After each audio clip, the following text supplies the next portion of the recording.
이 본문의 내용을 제가 다른 설교 가운데 인용은 했는데 이 본문으로 말씀을 나눈 적이 없다는 사실에 제가 놀랐습니다.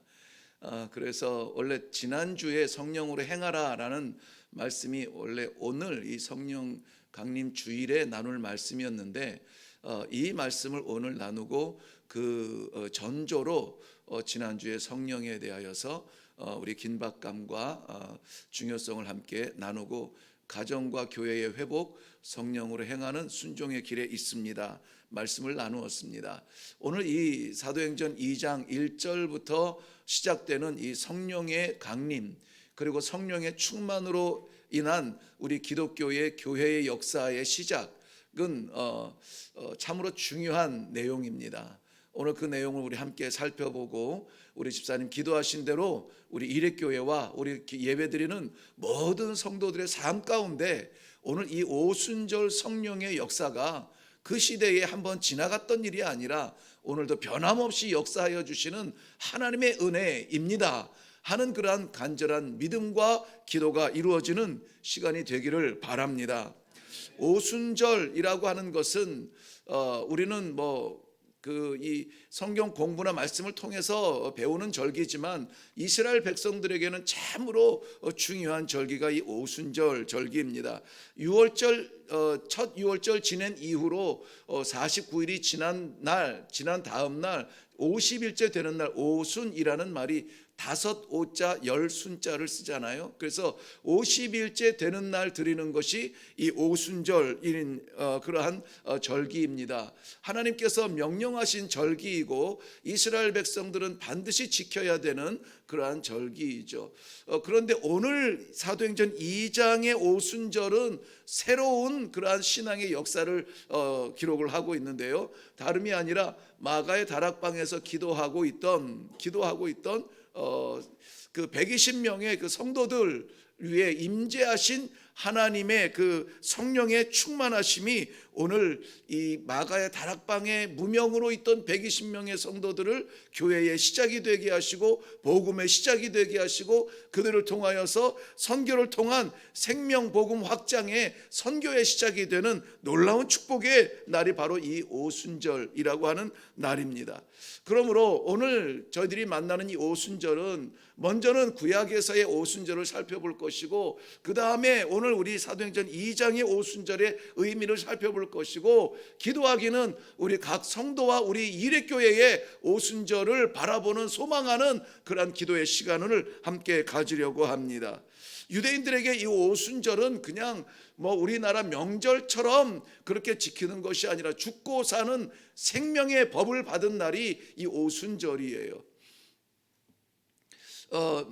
이스라엘 백성들이 430년 동안 애굽에서 죽음 같은 노예의 생활, 종의 삶을 살지 않습니까? 하나님께서 이 모세를 보내심으로 말미암아 이스라엘 백성들의 눈물 골짜기를 다 지나게 하시고 약속의 땅 가나안으로 이제는 보내시려는 마지막 그 6월절이 결정되는 그 밤이죠. 죽음의 사자가 온 애굽을 덮었던 그 마지막 밤에 문설주에 바른 어린 양의 피로 말미암아 증표로 삼아서 죽음의 사자가 넘어갔다는 말 그대로 6월 패스오버라고 하는 이 6월절을 지키게 되는데요. 그 6월절 지키고 애굽을 그 다음 날 아침에 출애굽한 날이 1월 14일입니다. 그러니까 1월 14일 6월절을 지키고 나오게 되죠. 그리고 나서 이스라엘 백성들이 시내산에 도착한 것이 3월 1일이에요. 3월 1일 날 도착을 하고 이틀 동안 하나님께서 명령하시기를 온 백성들을 성결케 하라 명령을 하십니다. 뜻도 모르고 이스라엘 백성들 명령대로 성결한 삶을 살게 됩니다. 이틀 동안 아무런 세상에 욕심 부리지 아니하고 그저 가장 순결한 모습으로 하나님 앞에 설 것을 다짐하며 죄짓지 아니하고 여인을 가까이 하지 아니하며 그렇게 이틀을 지내게 됩니다. 그리고 나서 3월 3일 날 하나님께서 시내산에서 십계명을 돌에 파서 주시며 그 이후에 이스라엘 백성들이 평생 영원히 떠나지 않을 율법의 말씀을 주신 것입니다. 그러니 이 오순절 제50일째 되는 날인데, 그날이 1월 14일이 지나고 유대력은 1월 달이 30일까지 있어요. 그리고 2월 달이 29일까지고, 그리고 3월 3일 날 이 십계명과 율법을 받았으니 50일째 되는 이 오순절, 77절이라고도 하죠. 이 오순절의 의미는 생명의 법을 하나님께로부터 받은 날이에요. 이제 죽음에서 건져났다는 것에 멈추는 것이 아니에요. 질병에서 치유된 것으로 멈추는 것이 아니에요. 죄에서 건진받은 것으로 멈추는 것이 아니에요. 이제는 어떻게 살 것이냐, 그 살아가는 생명의 법을 하나님께서 주신 날이 오순절이라는 것입니다. 바로 그 오순절이 오늘 2월 2장 1절에 나오는 그 절개요. 오순절 날이 이미 이르매라고 말하고 있습니다. 오순절 날이 이르렀다. 우리 예수님께서 부활하신 날은 6월절 지나 안식 후 첫날 예수님께서 부활하셨어요.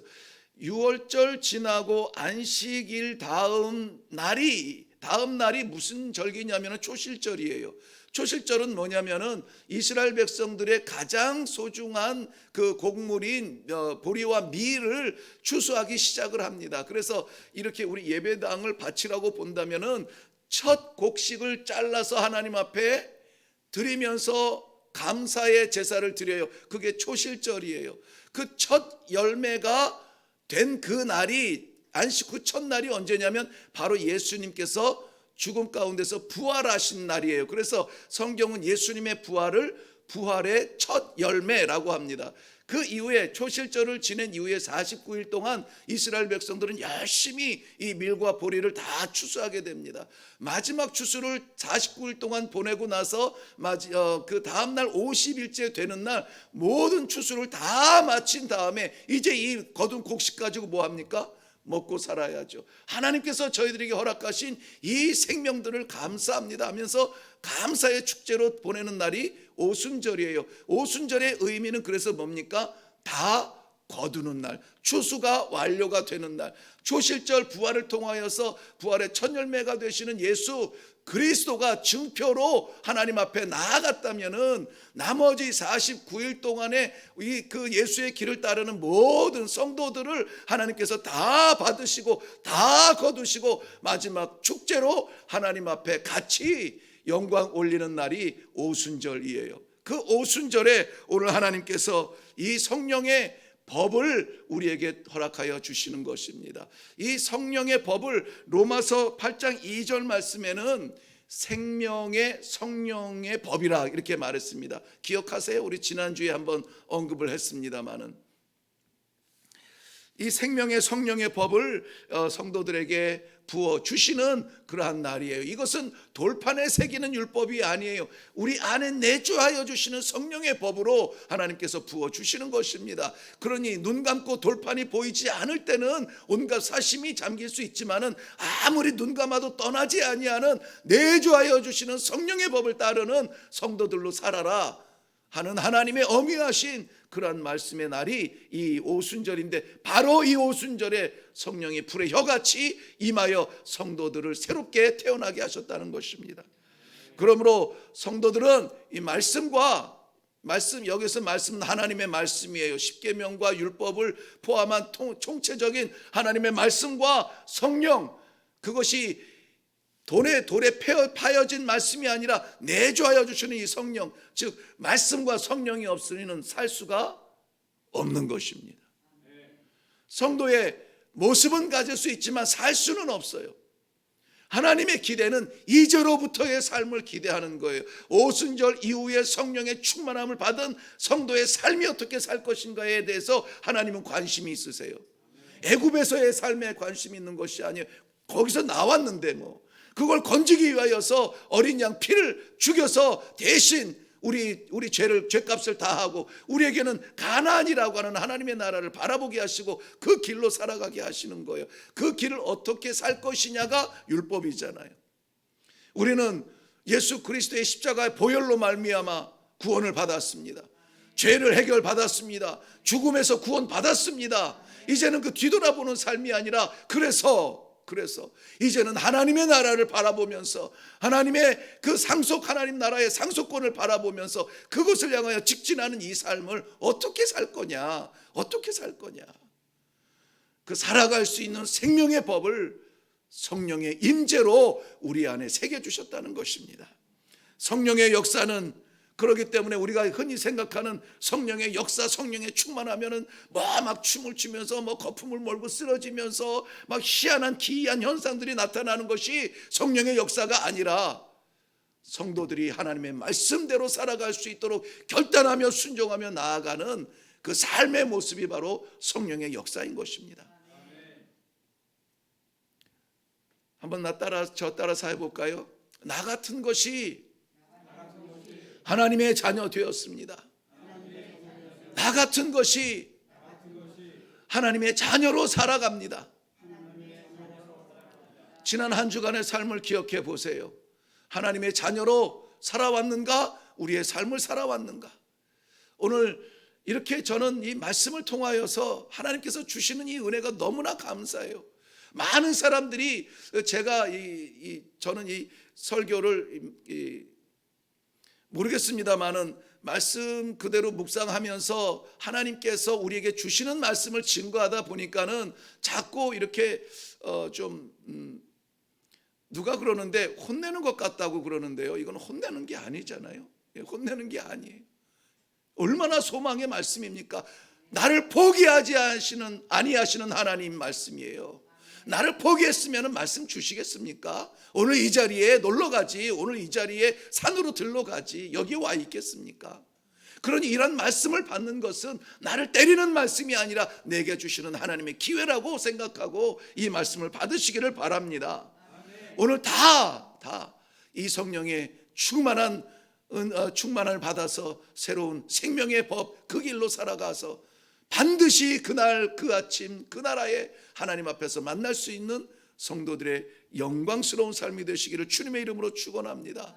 그러므로 우리 성도들이 기대할 수 있는 성령의 충만, 성령의 역사는 다른 것 없어요. 생명입니다. 생명. 성령 즉 생명이에요. 성령 즉 생명. 그러면은 땅이 주지 못하는 이 생명, 돈이 주지 못하는 이 생명, 아무도 줄 수 없는 이 생명 주신 이 성령의 충만함 어떻게 하면 받을 수가 있습니까? 어떻게 하면? 그게 중요하지 않겠어요? 사도행전 1장 4절 말씀 보면 그들이 다 성령의 충만함을 받고 성령이 말하게 하심을 따라 다른 언어들로 말하기를 시작하니라. 성령이 다 충만함을 받았대요. 이건 너무나 제가 이 성경 말씀을 묵상하면서 특별히 이렇게 꽂히는 단어들이 있잖아요. 꽂히는 단어가 있어요. 성경 전체를 통틀어서도 꽂히는 단어들인데 그 중에 많은 그 단어 중에 하나가 여기에 기록된 다예요. 다. 우리 가운데 예외 없이 전부 다예요. 전부 다. 이것 이제 차후에 조금 나누겠습니다. 자, 1장 4절로 넘어가 볼게요. 다 주실 하나님의 약속은 누구에게 하신 것이냐면 1장 4절 사도와 함께 모이사 그들에게 분부하여 이르시되 예루살렘을 떠나지 말고 내게서 들은 바 아버지께서 약속하신 것을 뭐하라?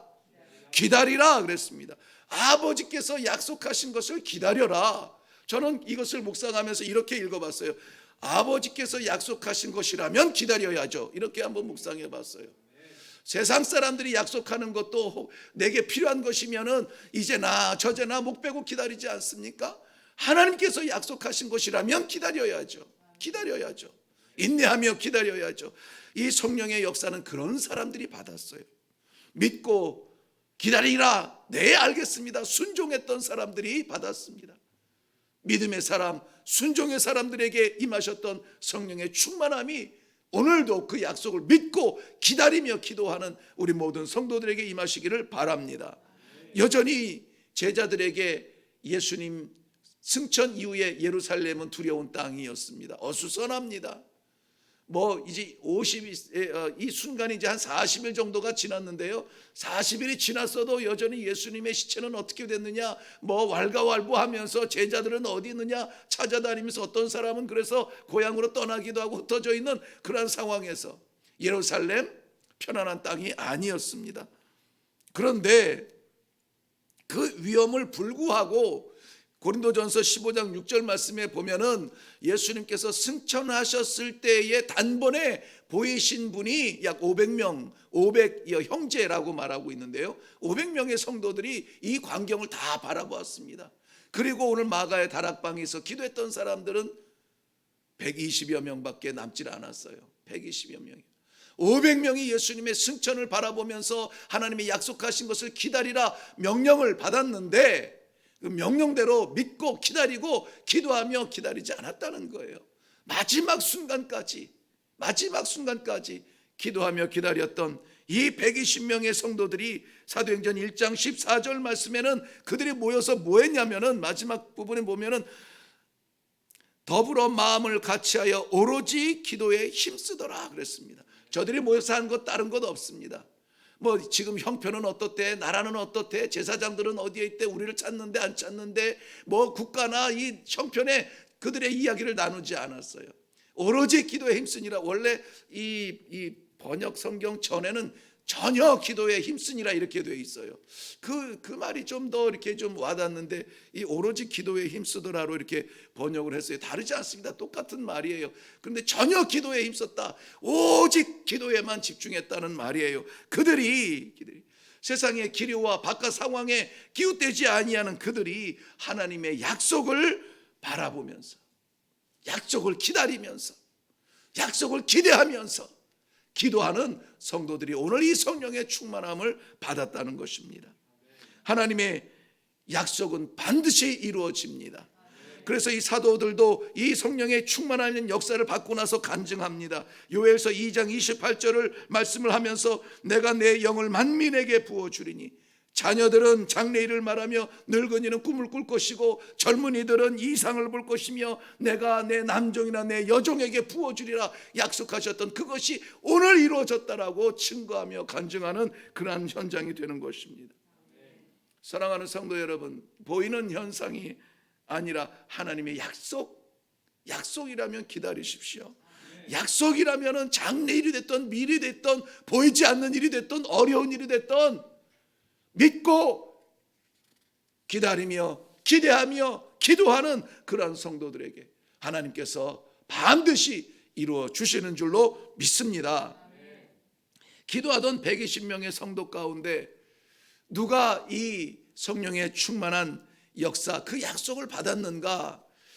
4절 말씀 아까 제가 읽어드린 대로 그들이 다 성령의 충만함을 받았다. 다라는 말이에요. 예외가 없었다는 말입니다. 차별이 없었습니다. 자녀들, 늙은이들, 젊은이들, 노예들, 남종들, 여종들, 부한 자나 약한 자나 가난한 자나 모두 다가 그 안에서 기도하던 모든 사람들은 다 성령의 충만함을 받았다는 거예요. 우리 안에 구별이 있습니까? 우리 안에는 이러한 구별이 없어요. 하나 있습니다. 하나 있어요. 뭐냐면 성령의 사람인가 하는 거예요. 성령의 사람인가.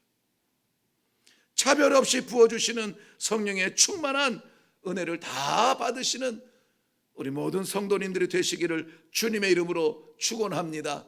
여기 다는 전체적인 의미도 있지만은 그 안에 각 사람이라고 하는 의미가 담겨져 있습니다. 각 사람. 기왕에 하나님의 말씀 감동에 따라서 순종하여 올라온 예배라면은 우리는 하나님께서 예비하시고 작정한 이 모든 성령의 충만함을 다 받아 누리시는 성도들이 되시기를 주님의 이름으로 축원합니다. 빠지지 마세요. 나는 예외되지 마세요. 하나님께서 약속하신 것이라면은 내가 제일 앞장서서 내가 제일 먼저 누구보다 열심으로 여기에서 다라고 하는 사람은 자신을 드린 사람들입니다. 자신을 드린 사람들이에요. 자신은 포기하지 않은 채 여분으로 하나님의 은혜를 사모하는 사람들이 아니라 가족을 떠났고 고향을 떠났고 길거리에 군사들 우글우글 하는 그 군사들의 차를 그 칼들을 피하여서 자신의 삶을 내려놓고 당장 나가서 일일 일생 벌어야 먹어 사는 사람들도 이 안에 있을 것입니다. 그들도 다 자기의 삶을 내려놓고 하나님 앞에 간절하게 기도했어요. 간절하게. 정말 그러면은 뭐 좀 과격한 기도원이나 무슨 이단들이 말하는 것처럼 세상 줄 다 끊어놓고 교회 올라와서 여기서 우리 살아야 된다, 그런 의미는 아니에요. 여기서 말하는 삶의 현장은 우리 자신을 이야기하는 겁니다. 내 머리끝부터 발끝까지 온갖 하나님으로 다 채울 수 있는가 하는 거예요. 하나님의 약속이 우선순위냐, 첫 번째냐, 그것이 제일이냐, 내가 목숨 걸고 뛸 일이 그것이냐, 내가 그거 하다 죽어도 되겠다라고 말씀할 수 있느냐, 그런 것을 말하고 있어요. 사랑하는 성도 여러분, 예외 없이 이 말씀을 받는 모든 성도들이 성령의 충만함을 받으시기를 바랍니다. 그런데 받는 거 좋아하죠? 받는 거 싫은 사람이 있습니까?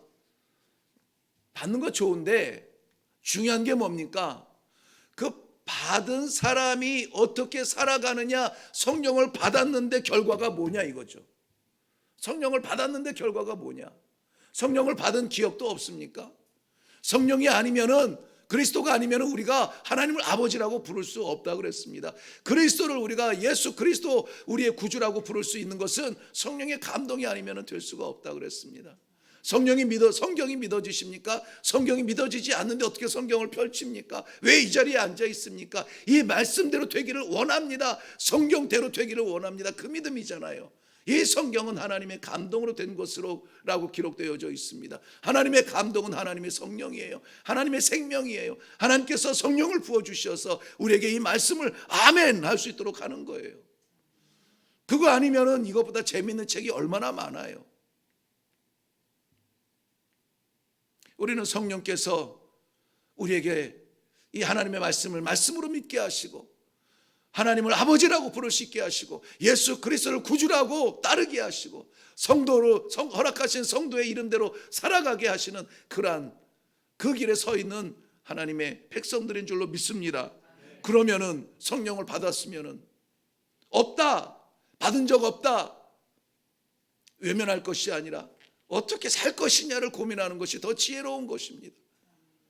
나는 방언한 적도 없고, 나는 뜨겁게 뒤집어지면서 기도해 본 적도 없고, 나는 기도하면서 눈물을 흘려본 적도 없고, 나는 큰 소리로 내서 기도해 본 적도 없고, 그래서 나는 성령 받은 적이 없다. 이거 얼마나 인간적입니까? 얼마나 표면적이에요. 그것이 아니라 우리가 그저 잠잠한 중에도 하나님 주 영광을 위하여서 내가 무엇을 해드릴까요? 침묵 속의 기도의 자리에 나아간다 할지라도 하나님을 아버지라고 부를 수 있는 그 성령, 어떻게 우리가 아니라고 말할 수가 있겠어요?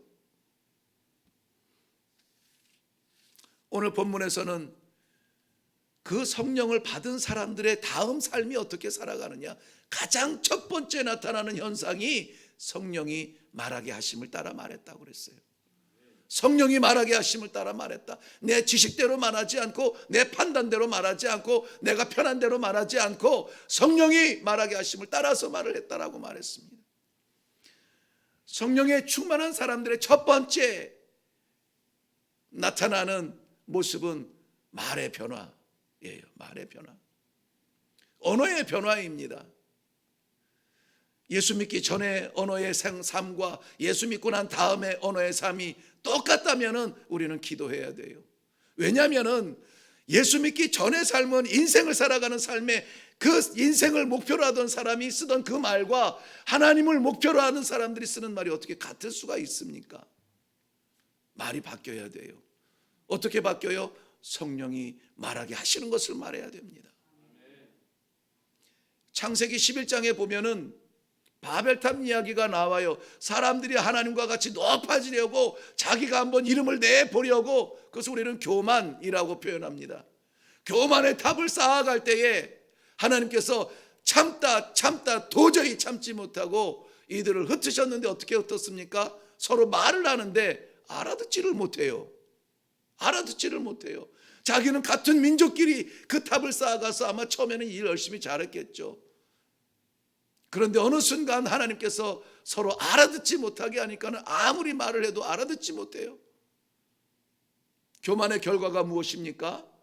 알아듣지 못함으로 말미암아 저들이 흩어져 깨져. 그런데 오순절 성령의 역사의 첫 열매가 말의 변화에 있다면 저들이 성령께서 말하게 하심을 따라 말을 했더니 온 사방이 흩어졌던 사람들이 지금 모이잖아요. 이 나라 저 나라에 흩어졌던 디아스포라가 다 예루살렘에 모여서 어떤 아이들은 어떤 사람은 거기서 태어났기 때문에 유대 히브리 말을 잘 할지도 모르는데 우리가 있는 곳에서 우리가 사용하는 곳의 말로 우리가 들을 수 있으면 무슨 일이냐.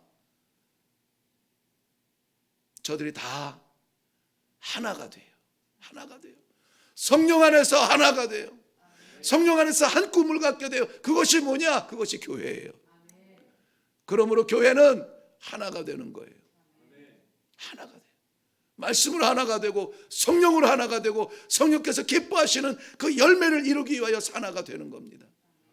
나는 바쁘니까, 나는 그거 싫어하니까, 나는 이걸 좋아하니까 나를 자꾸 세우다가 무너져요. 깨져요. 조각나서 떨어져 나가요. 우리의 모든 초점은 어디로 가야 됩니까? 성령으로 가야 돼요. 성령 하나로 하나가 되는 것이 교회라고 하는 것입니다. 성령으로 이야기할 때에 저들은 표면적으로 보면 다 알아들었어요. 이상하리만큼 자기네들이 모든 말들을 다 알아들었어요. 심지어 그 사람들 알아본 것은 이 베드로는 어부 아니야? 배운 적이 없는 사람이 아니야? 외국어 공부는 언제 했을까? 그런 고민을 가질 수 있을지 모르겠지만 저들이 문제는 중요한 건 뭐예요? 다 알아들었다는 거예요. 영적으로는 저희들이 하나가 되어서 그들이 모여서 믿음의 공동체를 이루고 사랑을 나누고